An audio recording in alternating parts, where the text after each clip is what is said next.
सभी विद्यार्थियों और साथियों को मेरा नमस्कार।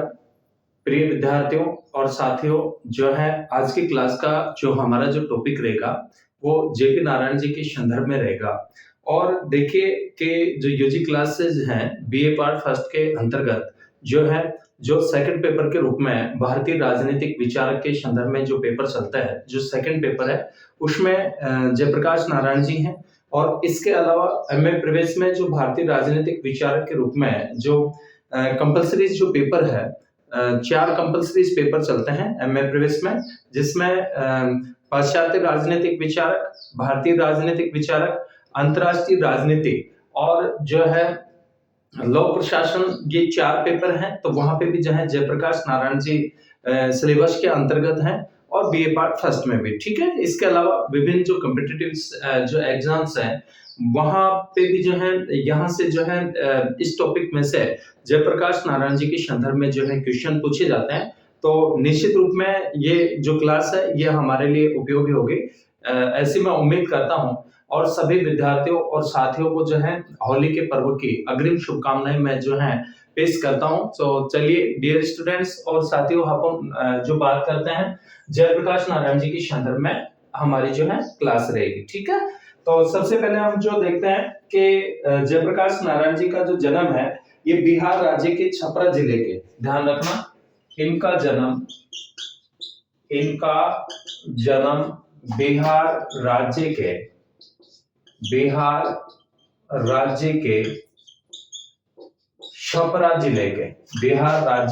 छपरा जिले के, छपरा जिले के जो है सीता बदियारा में हुआ। कहां पे हुआ? सीता बदियारा नामक स्थान पर इनका क्या हुआ? जन्म हुआ, ठीक है। नामक स्थान पर इनका क्या हुआ? जन्म हुआ। कहां पे? सीता बदियारा नामक स्थान पर इनका जो है जन्म हुआ, ठीक है। इनका जो जन्म है कि इनका जन्म बिहार राज्य के छपरा जिले के सीता बदियारा नामक स्थान पर जो है इनका जन्म होता है। और जो है 11 अक्टूबर इनका जो जन्म हुआ वो कब हुआ? 11 अक्टूबर 1902 को।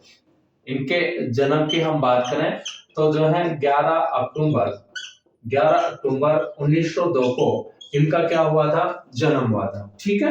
डियर स्टूडेंट्स, कोई भी जब हम थिंकर्स पढ़ते हैं, राजनीतिक विचारक पढ़ते हैं, तो सबसे पहले हमें जो है उनके जीवन परिचय के संदर्भ में हमें जो है महत्वपूर्ण जो बातें हैं ये हमें ध्यान देनी चाहिए। तो हम इनके जन्म की बात करें तो इनका जो जन्म होता है 11 अक्टूबर 1902 को होता है और बिहार राज्य के छपरा जिले के सीता बदियारा नामक स्थान पर इनका क्या हुआ? जन्म हुआ, ठीक है। इसके बाद में जो है जयप्रकाश नारायण अपनी इंटर की परीक्षा को बीच में छोड़ करके वर्ष 1921 में गांधी जी के असहयोग आंदोलन में शामिल हो गए थे, ठीक है।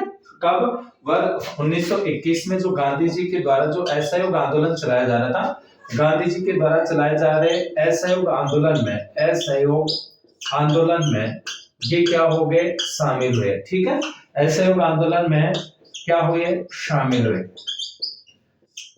देखिए जो गांधी युग है, मैं आपको बताता हूं कि भारतीय जो स्वतंत्रता के लिए जो राष्ट्रीय आंदोलन था, और राष्ट्रीय आंदोलन में गांधी जी का बड़ा योगदान रहा है। और गांधी जी के नेतृत्व में 3 बड़े राष्ट्रीय आंदोलन हुए गांधी जी के नेतृत्व में, ठीक है। गांधी जी के नेतृत्व में 3 बड़े राष्ट्रीय आंदोलन होते हैं, जिसमें सबसे पहले जो है 1920 का तो जो आंदोलन था, कौन सा था? असहयोग आंदोलन, ठीक है। कौन सा आंदोलन? असहयोग आंदोलन।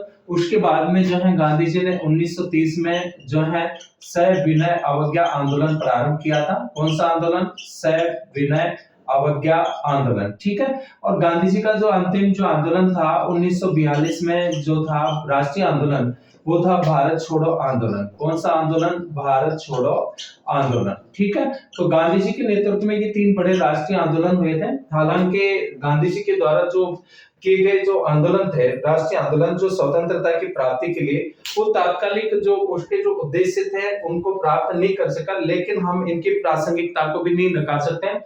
क्योंकि इन राष्ट्रीय आंदोलनों के फलस्वरूप भारतीय जनता में जो है राष्ट्रवाद की जो भावना थी वो प्रबल रूप से जो है उग्र हुई और भारतीय जनता आजादी की ओर जो है बढ़ने लगी। ठीक है, भारतीय जनता पहले ब्रिटिश सरकार का जो है विरोध करने से डरती थी, अब भारतीय जनता में धीरे धीरे निर्भीकता का क्या होता है, संचार होता है। तो गांधी जी के द्वारा 3 बड़े राष्ट्रीय आंदोलन किए गए। 1920 में तो असहयोग आंदोलन, 1930 में सविनय अवज्ञा आंदोलन और 1942 में गांधी जी का जो आंदोलन था वो भारत छोड़ो आंदोलन था, जिसमें गांधी जी ने करो और मरो का क्या दिया था, नारा दिया था। ठीक है, तो 1921 में गांधी जी के द्वारा जो 1920 में जो चलाए जा रहे थे और 1921 में जयप्रकाश नारायण जी जो थे वो असहयोग आंदोलन में क्या होते हैं, शामिल होते हैं। ठीक है, और लोकप्रिय रूप में इन्हें लोक नायक कहा जाता है। ध्यान रखना, लोकप्रिय रूप में इन्हें जो है क्या कहा जाता है, लोकनायक कहा जाता है। क्या कहा जाता है, लोकनायक। ठीक है, तो लोकनायक की जो संज्ञा दी गई है, देखिए लोकमान्य तो जो थे वो बाल गंगाधर तिलक जी थे और लोकनायक के रूप में किसको जाना जाता है, जयप्रकाश नारायण जी को। ठीक है, तो लोकनायक के रूप में जो है इनको कहा जाता है, लोकप्रिय रूप में इन्हें लोकनायक कहा गया। ठीक है, क्या कहा गया, लोकनायक। इसके अलावा जो है कि जयप्रकाश नारायण के जो समाजवादी विचार हैं, समाजवादी मोस्टली रूप में, और इनके समाजवादी विचारों को ध्यान रखना, जयप्रकाश नारायण जी के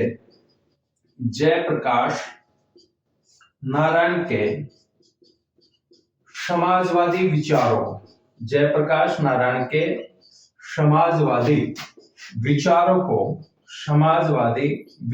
को जो है, इनके जो समाजवादी विचार हैं इनको विकास की क्रम की दृष्टि से, विचारों को विकास क्रम की दृष्टि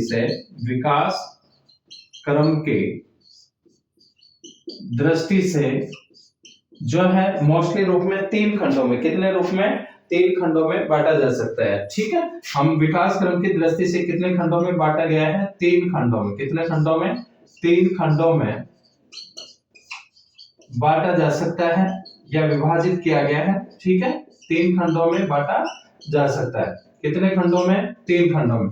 और जो 3 खंड है कौन कौन से, कि एक तो जो है मार्क्सवादी समाजवाद। कौन सा समाजवाद, मार्क्सवादी समाजवाद। कौन सा समाजवाद, मार्क्सवादी समाजवाद, जो कि प्रमुख रूप से कार्ल मार्क्स के विचारों पर जो है आधारित है। तो एक तो मार्क्सवादी समाजवाद, एक लोकतांत्रिक समाजवाद, नेक्स्ट जो है लोकतांत्रिक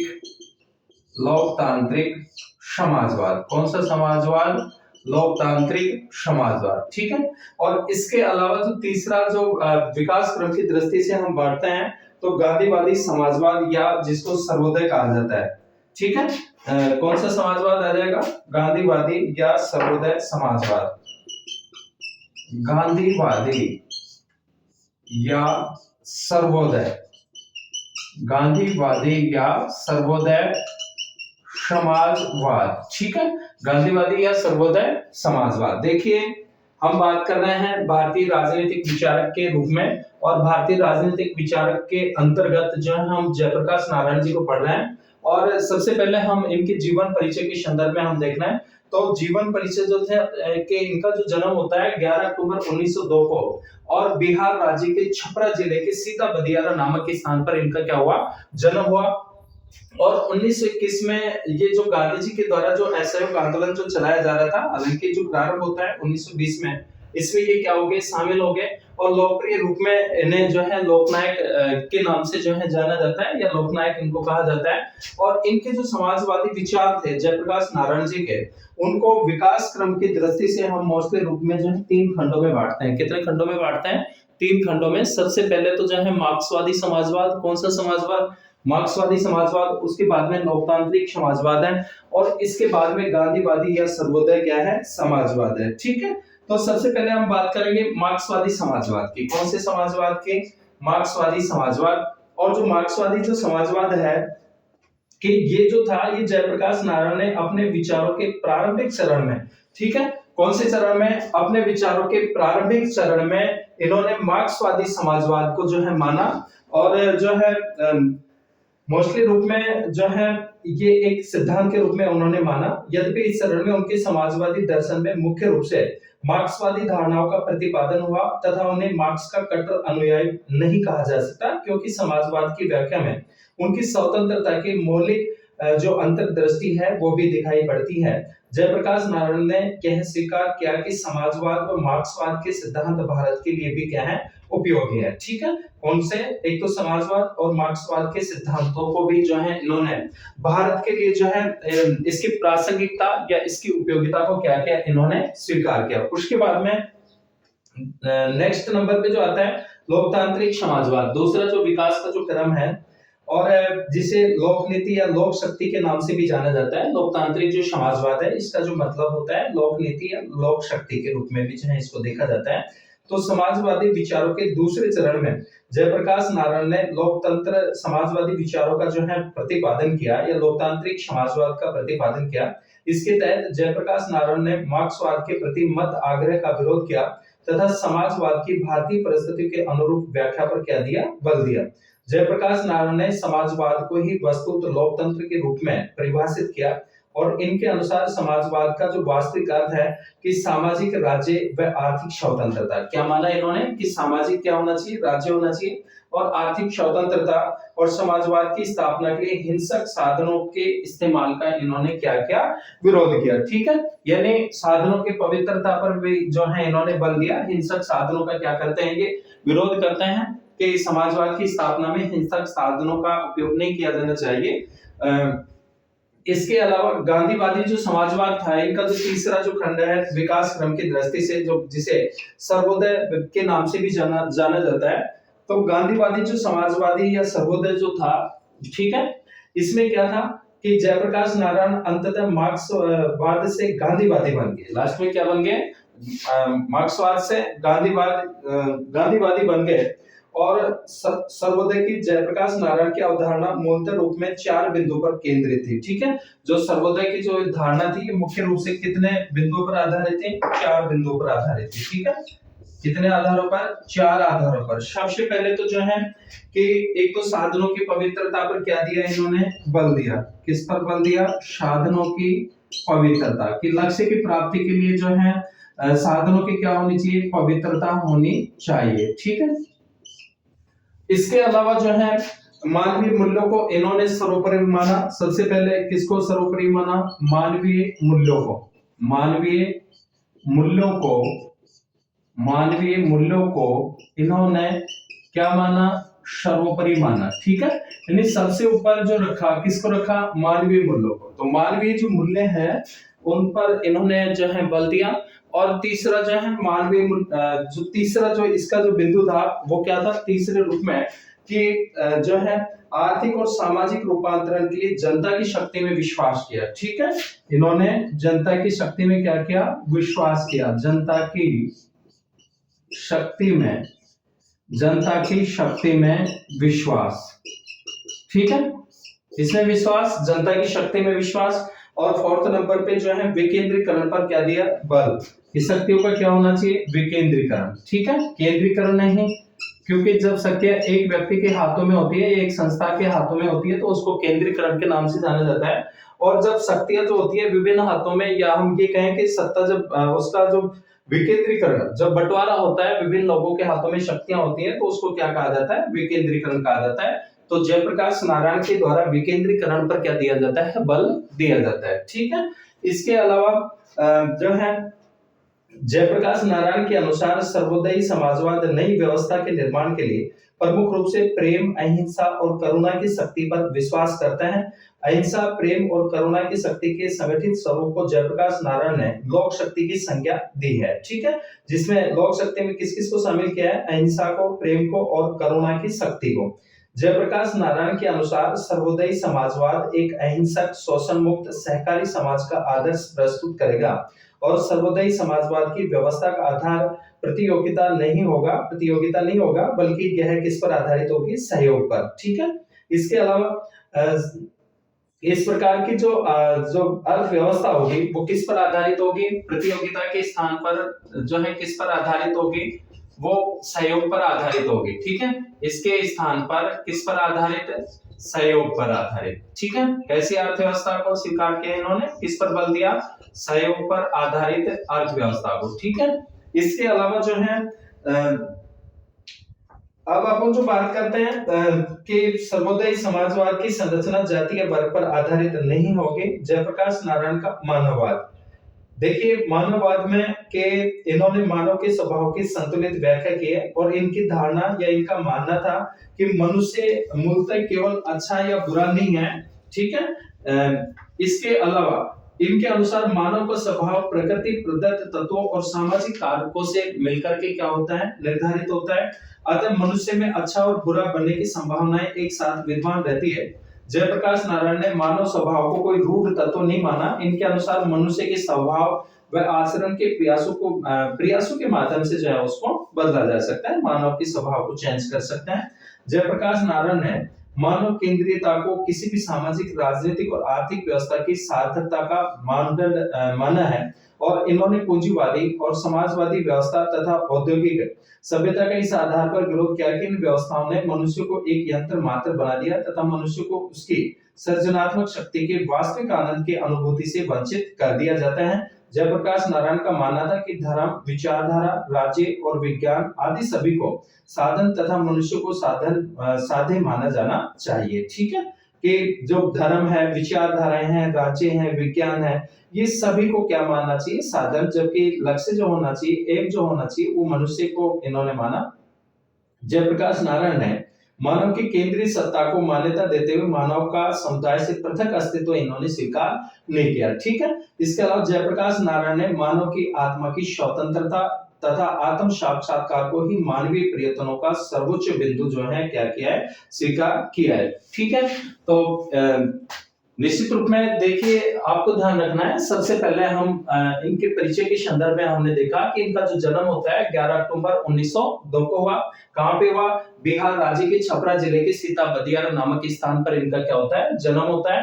और इंटरमीडिएट की परीक्षा को इन्होंने बीच में छोड़कर के जो है गांधी जी के द्वारा जो आंदोलन जो चलाया जा रहा था, कौन सा, असहयोग आंदोलन, कौन सा आंदोलन, असहयोग आंदोलन। तो डियर स्टूडेंट्स जो है थोड़ी इंटर की परीक्षा को बीच में छोड़ करके जो है ये गांधी जी के द्वारा जो आंदोलन चलाया जा रहा था उसमें क्या हो गए, शामिल हो गए और लोकप्रिय रूप में इनको लोकनायक कहा गया। जयप्रकाश नारायण की समाजवादी विचारों को विकास के क्रम की दृष्टि से हमने जो है या इनको जो है 3 खंडों में बांटा गया है। एक तो मार्क्सवादी समाजवाद, ये इनका प्रारंभिक था, उसके बाद में लोकतांत्रिक समाजवाद और फिर गांधी या सर्वोदय समाजवाद। ठीक है, और मोस्ट के रूप में इन्होंने जो बल दिया साधनों की पवित्रता पर, मानवीय मूल्यों को इन्होंने जो है सर्वोपरि माना, जनता की शक्ति में विश्वास किया और विकेंद्रीकरण पर क्या दिया, इन्होंने बल दिया। ठीक है, अर्थव्यवस्था के संदर्भ में बात करें तो प्रतियोगी अर्थव्यवस्था के स्थान पर इन्होंने सहयोगात्मक अर्थव्यवस्था पर क्या दिया है, बल दिया है।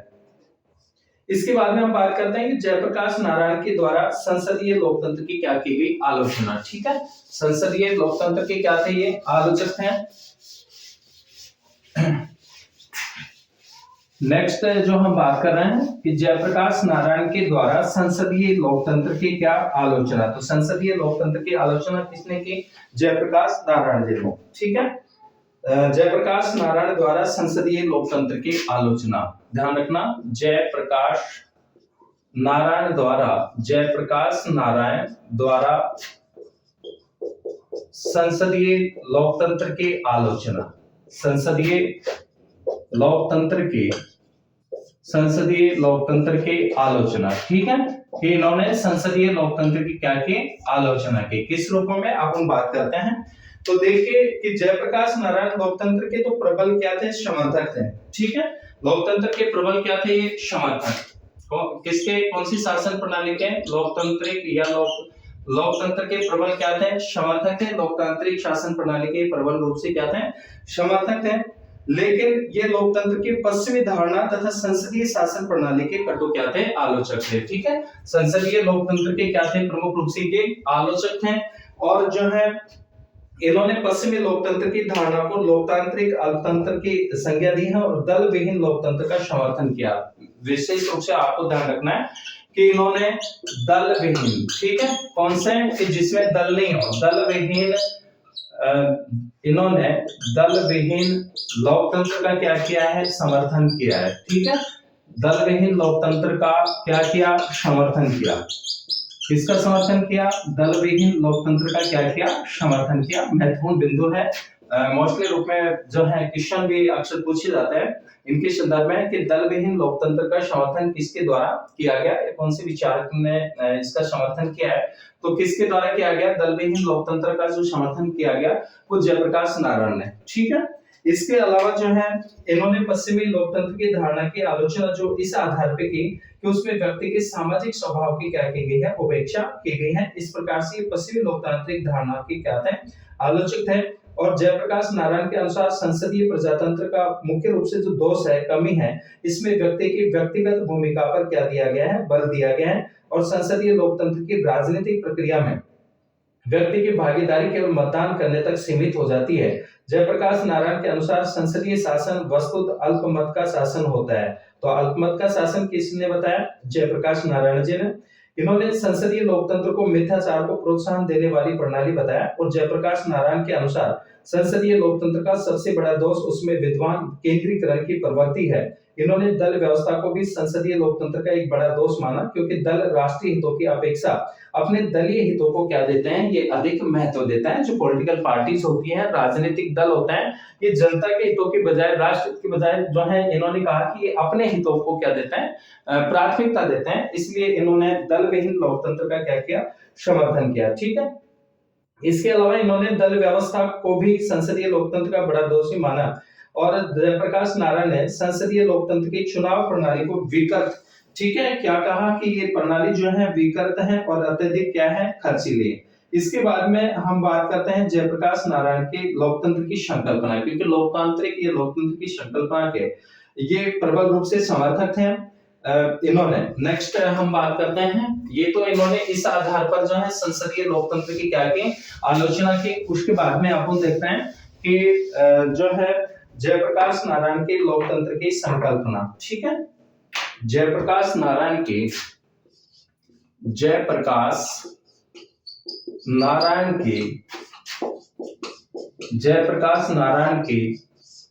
लोकतंत्र की संकल्पना, किसकी संकल्पना, लोकतंत्र की। ठीक है, लोकतंत्र की संकल्पना या लोकतंत्र के संदर्भ में इन्होंने क्या कहा। ठीक है, इस कॉन्सेप्ट या अवधारणा के अंतर्गत इनके क्या व्यूज थे, क्या विचार थे।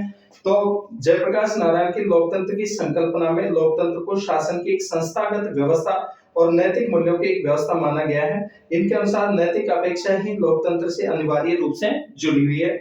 और लोकतांत्रिक व्यवस्था के अनिवार्य नैतिक जो अपेक्षाएं हैं, इन्होंने जो बताई है कि एक तो जनता को लोकतंत्र के लिए नैतिक प्रशिक्षण मिलता है। ठीक है, किसको, जनता को लोकतंत्र के लिए जो है, जनता को लोकतंत्र के लिए जो लोकतंत्र के लिए नैतिक प्रशिक्षण मिलता है। ठीक है, कौन सा प्रशिक्षण मिलता है, नैतिक प्रशिक्षण मिलता है। ठीक है, ये इन्होंने कहा इसके संदर्भ में कि जनता को जो है लोकतंत्र के नैतिक प्रशिक्षण मिलता है। इसके अलावा जो है आवश्यकताओं का परिसीमन होता है, स्वतंत्रता के साथ में दायित्वों की भी व्यवस्था होती है।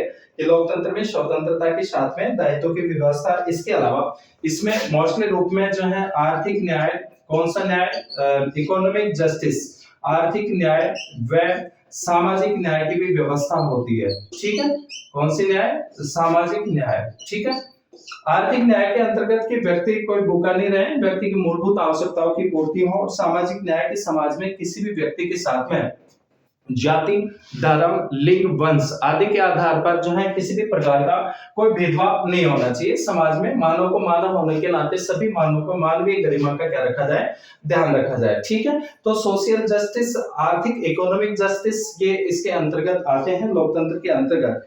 और सामुदायिक लोकतंत्र की संरचना के अंतर्गत जो है कि सामुदायिक लोकतंत्र की संकल्पना में मनुष्य की सामुदायिक प्रवृत्ति को आधार बनाया गया। जयप्रकाश नारायण ने सामुदायिक लोकतंत्र की पंच स्तरीय संरचना का सुझाव दिया, जो कि जैसे प्रारंभिक स्तर पर सर्वोच्च निकाय क्या होगी, ग्राम सभा होगी। क्या होगी, ग्राम सभा। और क्षेत्रीय स्तर पर कार्यपालिका पंचायत समिति होगी, जिला स्तर पर जिला परिषद कार्यपालिका होगी, प्रांतीय स्तर पर प्रांतीय सभा होगी। और राष्ट्रीय स्तर पर राष्ट्र सभा होगी।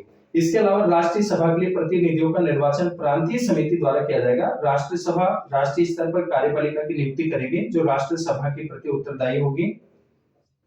इसके अलावा जयप्रकाश नारायण के अनुसार आर्थिक नियोजन, उत्पादन और वितरण के विकेंद्रीकरण द्वारा ही आर्थिक प्रजातंत्र की स्थापना की जा सकती है। इन्होंने 5 जून 1974 में पटना के गांधी मैदान से इंदिरा गांधी सरकार की अस्वीकार्य नीतियों के विरुद्ध संपूर्ण क्रांति की घोषणा की। ध्यान रखना, जयप्रकाश नारायण ने 5 जून 1974 में इन्होंने 5 जून 1974 को पटना के गांधी मैदान से, ध्यान रखना, पटना के गांधी मैदान से जो है इन्होंने 5 जून 1974 को पटना के गांधी मैदान से इंदिरा गांधी सरकार की अस्वीकार्य, इंदिरा गांधी उस समय सरकार थी, इंदिरा गांधी सरकार की अस्वीकार्य नीतियों के खिलाफ इन्होंने संपूर्ण क्रांति की घोषणा की। किसकी घोषणा की? संपूर्ण क्रांति की घोषणा की। ठीक है, ये ध्यान रखना, संपूर्ण क्रांति की घोषणा की, संपूर्ण क्रांति की घोषणा की। कब की? 5 जून 1974 को। और जो है जयप्रकाश नारायण के अनुसार संपूर्ण क्रांति में व्यक्ति और समाज दोनों में सर्वाधिक परिवर्तन लाने का लक्ष्य होगा।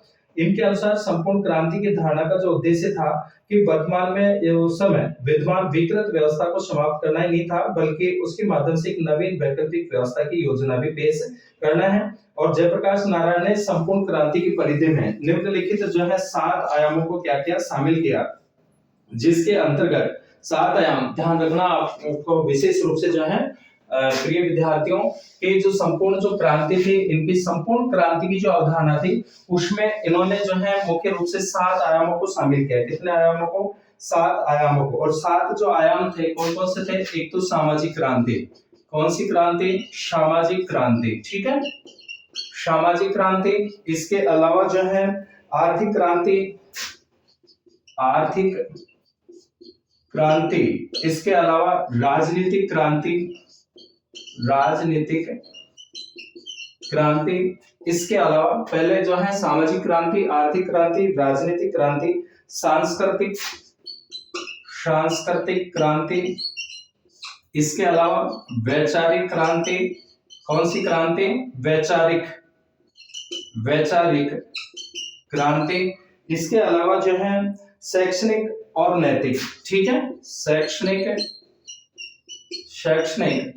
व नैतिक क्रांति। ठीक है, नैतिक क्रांति। तो ये संपूर्ण क्रांति के कितने आयाम थे?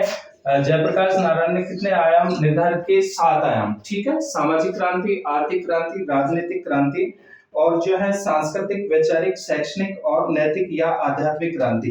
देखिए, जयप्रकाश नारायण ने मानव के ऐसे दृष्टिकोण की कल्पना की जिसमें भौतिक आवश्यकताओं की पूर्ति को आवश्यक माना जाए, लेकिन मनुष्य उन भौतिक वस्तुओं को सौम्य साधन नहीं माने, बल्कि एक आध्यात्मिक लक्ष्य की चेतना उसकी प्रत्येक गतिविधि या इच्छा को मर्यादित करें। जयप्रकाश नारायण ने संपूर्ण क्रांति के सामाजिक आयाम के अंतर्गत ऐसे समाज की रचना के लिए प्रतिबद्धता व्यक्त की जिसमें छुआछूत नहीं हो, बुरे रिवाजों और जातिवाद का कोई स्थान नहीं होगा। ठीक है, ये किसके अंतर्गत? सामाजिक क्रांति के अंतर्गत। और संपूर्ण क्रांति के शैक्षणिक आयाम के अंतर्गत इन्होंने विद्वान शिक्षा प्रणाली को सड़ी गली और निकम्मी प्रणाली की जो है संज्ञा दी। उस समय इन्होंने शिक्षा के सारे तंत्र को इस आधार पर पुनर्गठित करने की आवश्यकता बताई जिससे उसका सीधा संबंध देशों की समस्या स्थापित हो सके।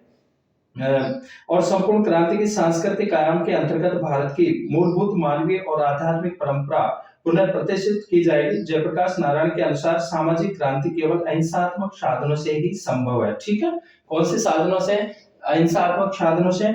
और जयप्रकाश नारायण ने संपूर्ण क्रांति को सतत रूप से चलने वाली एक प्रक्रिया के रूप में इन्होंने माना। ठीक है, तो डियर स्टूडेंट्स और प्यारे साथियों, जो है आज की क्लास का हमारा जो टॉपिक जयप्रकाश नारायण, इसके संदर्भ में हमने महत्वपूर्ण बातों पे चर्चाएं की। मिलते हैं आपको नेक्स्ट क्लास में नए टॉपिक के साथ में। तब तक सभी विद्यार्थियों और सभी साथियों का बहुत बहुत धन्यवाद।